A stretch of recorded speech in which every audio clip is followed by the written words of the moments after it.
Welcome back. We're going to go over the homework assignment from Lesson 13, which was to create data types for the event objects that we pass to the fire method. To get started, here is my event type constructor function. It accepts a type parameter, which must be a string. The type really shouldn't be any other type of data. So if it's not a string, then I throw an error. But if it is a string, then I simply define a new property called type. I set its value to whatever value was passed as the parameter, and then I set the enumerable property to true.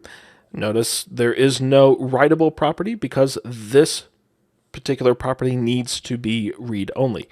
There's one other change I made to the event target file, but we'll go over that in a minute.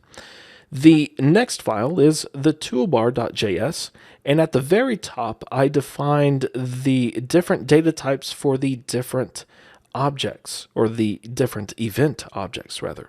The first is called property value changed event.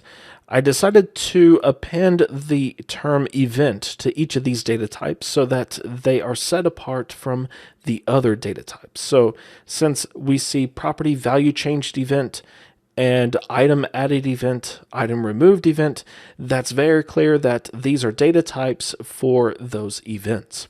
Well, the property value changed is to be used by the activated and the enabled properties of the toolbar item. It really didn't make sense to create two data types for essentially the same type of event. They occur because of a property change. That's really all that we needed.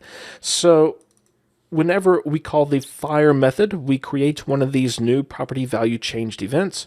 We pass in the type of event that we want, enabled change, and then the value of the property that was changed. The same thing for the activated code. So let's go back up to the top, and next is the item added event. This is a little different. The parameter is simply the item that was added, as opposed to having the type and the value. The reason being because this is not a generic event. This is very specific to adding an item to the toolbar. So since that's the case, we can set that inside of this constructor and not have to worry about it. So inside of this, I create an item property and set its value to item. And once again, it is read-only. And whenever we call this constructor, let's find the add method. We simply call the fire method, pass in a new item added event, and then pass the item that was added. The same type of thing for the item removed event. We have the index for the parameter. We set an index property and set the value for that to index. And the appended event, same type of thing. We have a property called parent event, and we set it to the value that was passed as the parameter. Now notice that I have set up the prototype chain here by using appended event.prototype and then equals object.create event type.prototype. I did this for each of these event data types. And this wasn't necessary except for the reason that I wanted to use this. And that is because inside of the fire method, I now check to see if the event object is an instance of event type. Without setting up the prototype chain, that check is going to be false for every one of these types of objects that we've created. The property value changed event, item added event, and so on and so forth.